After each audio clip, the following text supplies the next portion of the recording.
What if I told you there was a Marvel character more powerful than Thor, more unstable than Wanda, and more incredible than the Hulk, all rolled into one? This is Sentry, Marvel's forgotten god-tier superhero, and today we're diving straight into his story. We know that the MCU is bringing him in for the Thunderbolts, and let's just say things are going to get dark quick.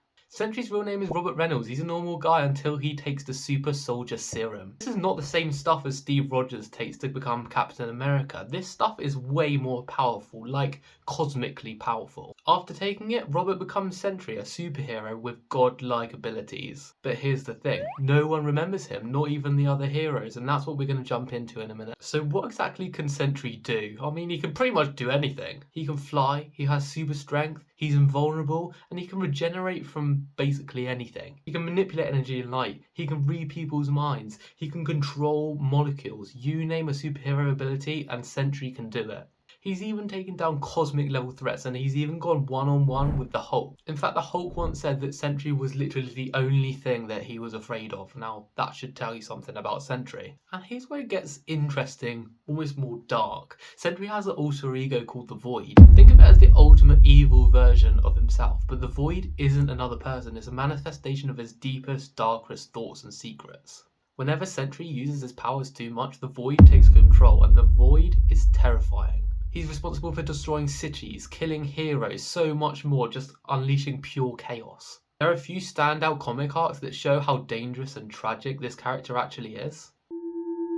This is probably the most infamous. During Norman Osborn's invasion to Asgard, he literally takes Ares, the god of war, and rips him in half. It's one of the most brutal moments in Marvel Comics history, and Thor eventually has to stop him, but that's not before the damage is already done. In the Dark Avengers, Osborn tries to take control of Sentry, trying to use him as a nuclear weapon, but this turns him into a ticking time bomb. Because Sentry can't control when he turns into the Void, this just makes him completely unstable. You never know when he's about to save the world or destroy the world, and that's what makes this comic run absolutely fantastic. This run dives so deep into his psychological issues and makes you really appreciate the duality between the hero and the villain of this character.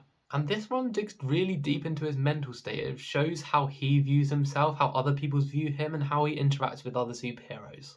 In some of the issues in this run, because Void is taking over, you really start to question what is true and what is actually happening in this comic. World War Hulk has got to be my favourite. Hulk comes back to Earth even more powerful than ever, and who do they send to try and take him on? Sentry. What's amazing about this one is that Sentry's actually holding back, and it's not because he's afraid of killing Hulk, it's because he's afraid of the Void taking over. If you've learned a little bit about Sentry's past, this is going to give you an insight into how much of a threat he might be in the new Thunderbolts film. You might imagine there's a lot of emotional weight as he deals with the conflict between him and the Void. He could start off as a tragic villain, he could start off as a superhero, but as you can imagine, they could just go full throttle and turn him into a big villain, and slowly throughout the film he tries to redeem himself. Either way, this brings a massive level of threat to the MCU, not just physical but psychological as well. If Marvel handles Sentry right, this could be one of the best characters that we've seen on the big screen. Let me know in the comments, do you think this is a perfect fit for the MCU as it stands, or is he too much for this current universe?